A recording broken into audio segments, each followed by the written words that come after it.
बाबर आजम ने वो 83 इनिंग के बाद, 807 दिन के बाद, 113 हफ्ते के बाद, 26 महीने के बाद, तकरीबन 2.25 साल के बाद वो जो ड्रॉट था, वो सेंचुरी वाला ड्रॉट, वो ख़त्म। खुशी, वो जो सजदा किया, वो जो सेंचुरी के बाद उसने कोई ऐसे मुक्के नहीं मारे, कोई ओवर रिएक्शन नहीं किया, कोई अपने क्रिटिक्स को जवाब नहीं दिया। वो 2 साल तक चुप रहा है, सेंचुरी के बाद भी वो चुप रहा है, जस्ट अपना नी डाउन हुआ है, अल्लाह को सजदा किया है, उसका शुक्र अदा किया है कि वो इस ड्रॉट से वापस आ गया। अस्सलाम वालेकुम, मैं हूं फैसल, आप देख रहे हैं pace and bounce and welcome back to my channel. ये जो आप मेरे चेहरे पे मुस्कुराहट देख रहे हैं ना, हंसी देख रहे हैं, इसकी एक ही रीज़न है कि बाबर आजम ने ना यार 2.25 साल के बाद ना इंटरनेशनल क्रिकेट में अपनी सेंचुरी मुकम्मल की है।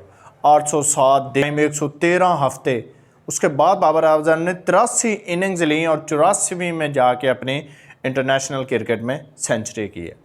इस पर मज़ीद बात करते हैं कि बाबर आजम ऐसा नाम है जो पूरे पाकिस्तान में ना बड़े फ़ख्र से लिया जाता है, और हर हीरो की ना लाइफ में एक दिन ऐसा आता है कि पूरी दुनिया उसके ख़िलाफ़ हो जाती है, हर कोई उसके ख़िलाफ़ बात करने लग जाता है, हर कोई मौका देख रहा होता है, उस मौके की तलाश में होता है कि यार ये कहीं ना कहीं से थोड़ा सा इसका वीक पॉइंट नज़र आए, हम इसकी टांगें खींचें, हम इसको जलील करें, हम इसको तंग करें।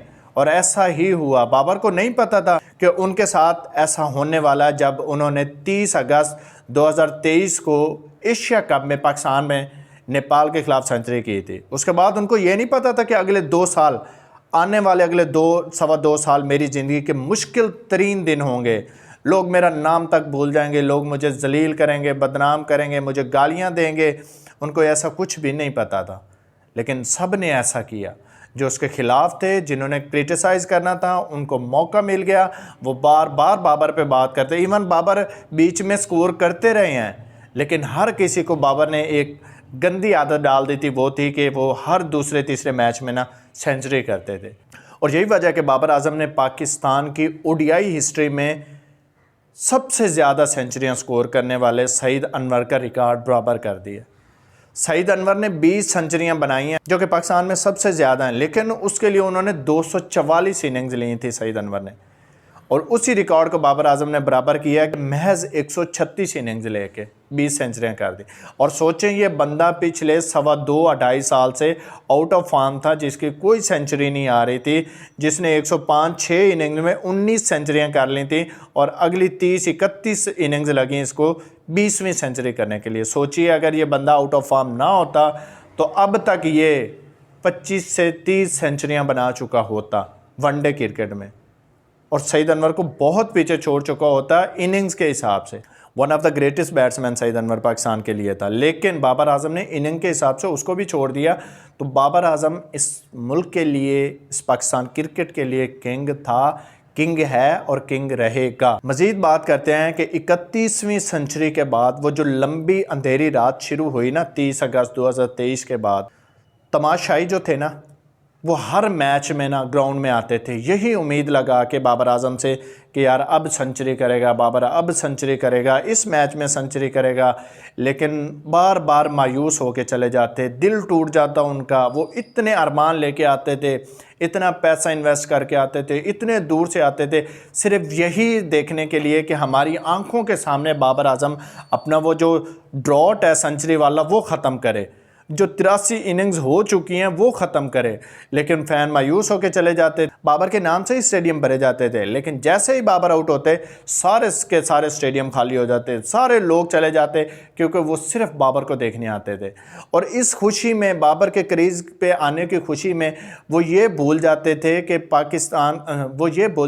बाबर से पहले जो आउट होके जा रहा है वो उसकी खुशी मनाते थे अवाम। इतनी मोहब्बत, इतना प्यार, इतनी इज़्ज़त अल्लाह ने बाबर आजम को दी थी। नहीं तो कोई भी मुल्क, कोई भी अवाम ऐसे नहीं करती कि उनका अपना प्लेयर आउट हो तो वो उसकी खुशी मनाए, लेकिन नहीं, नेक्स्ट आने वाला बाबर आजम होता था, इसलिए लोग खुशी मनाते थे कि यार बाबर को जिसको हम देखने के लिए आए हैं वो क्रीज़ पे आ रहा है। और ऐसा ही हुआ 14 नवंबर 2025 वर्सेस श्रीलंका सेकंड ओडीआई में। जितने भी लोग बैठे थे पिंडी स्टेडियम में, सब ने देखा कि बाबर आजम ने वो 83 इनिंग के बाद, 807 दिन के बाद, 113 हफ्ते के बाद, 26 महीने के बाद, तकरीबन 2.25 साल के बाद वो जो ड्रॉट था, वो सेंचुरी वाला ड्रॉट वो ख़त्म किया। लोग इतना खुश थे, इतना खुश थे कि उन्होंने अपनी आंखों से देखा कि बाबर ने वो जो सेंचुरी की। सोशल मीडिया पे तूफ़ान बर्पा हो गया कि Babar is back, Babar is back, Babar is back. हर कोई कह रहा है कि बाबर फॉर्म में वापस आ गया, लेकिन हमारी ये दुआ है कि ये सिर्फ एक इनिंग ना हो, बाबर उसी काम पे आ जाए जिससे वो जाना जाता था। वो हर दूसरी तीसरी इनिंग में 100 कर रहा था, वो हर दूसरे तीसरे मैच में पाकिस्तान को जिता रहा था, हर दूसरी तीसरी सीरीज़ में उसके 1-200 आते रहते थे। लेकिन ये इतना लंबा गैप था, लोग बहुत मायूस थे।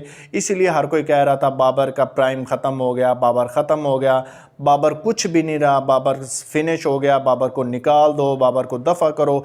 ये सारे क्रिटिसाइज़ कर रहे थे। कुछ लोग यूट्यूब पे चैनल पे बैठ के ऐसा कर रहे थे क्योंकि इंडिया की आवाम उनको सपोर्ट करती है, वो उनसे व्यूज़ लेने के चक्कर में बाबर के ख़िलाफ़ बोलते हैं।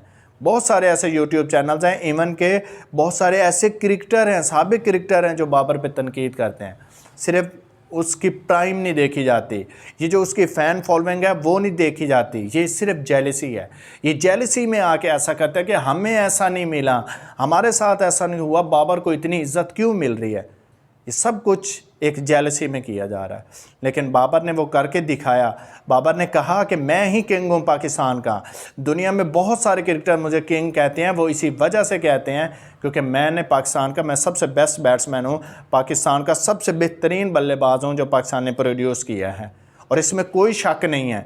बाबर की अब सेंचुरीज़ की तादाद देख लें, बाबर हर मैच, जिस मैच में बाबर स्कोर करेगा ना, एक तो वो मैच जीतते हैं, दूसरा वो कोई ना कोई रिकॉर्ड तोड़ देता है या बराबर कर देता है। इसने बहुत सारे विराट कोहली के रिकॉर्ड तोड़े। विराट कोहली से याद आया कि क्या कोई इंसिडेंस है, क्या इत्तेफाक, उनको भी 83 इनिंग्स लगी थी अपनी 71वीं सेंचुरी करने के लिए। बाबर आजम को भी 83 इनिंग्स के बाद 84वीं इनिंग्स लगी अपनी 32वीं सेंचुरी करने के लिए। ये क्या कोइंसिडेंस है, क्या इत्तेफाक है दो ग्रेट प्लेयर्स के दरमियान। ये वही है जब विराट कोहली का 100 नहीं आ रहा था, विराट कोहली बहुत बुरी फॉर्म में थे, उनसे रन्स नहीं हो रहे थे, उनकी सेंचुरी नहीं हो रही थी, तो बाबर ने एक ट्वीट किया था, दिस शैल टू पास। क्या विराट कोहली भी 2019 से 2022 में ना अपनी फॉर्म में जूझ रहे थे, अपनी फॉर्म को तलाश कर रहे थे, उनको सेंचुरी नहीं मिल रही थी।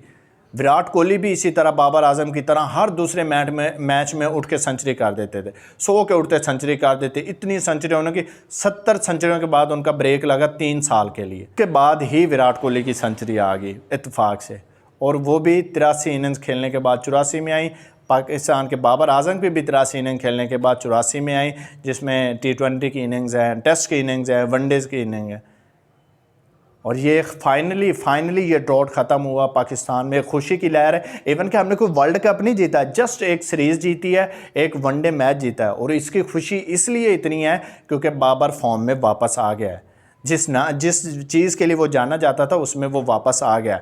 बाबर के चेहरे पे खुशी, वो जो सजदा किया, वो जो सेंचुरी के बाद उसने कोई ऐसे मुक्के नहीं मारे, कोई ओवर रिएक्शन नहीं किया, कोई अपने क्रिटिक्स को जवाब नहीं दिया, वो 2 साल तक चुप रहा है, सेंचुरी के बाद भी वो चुप रहा है, जस्ट अपना नी डाउन हुआ है, अल्लाह को सजदा किया है, उसका शुक्र अदा किया है कि वो इस ड्रॉट से वापस आ गया।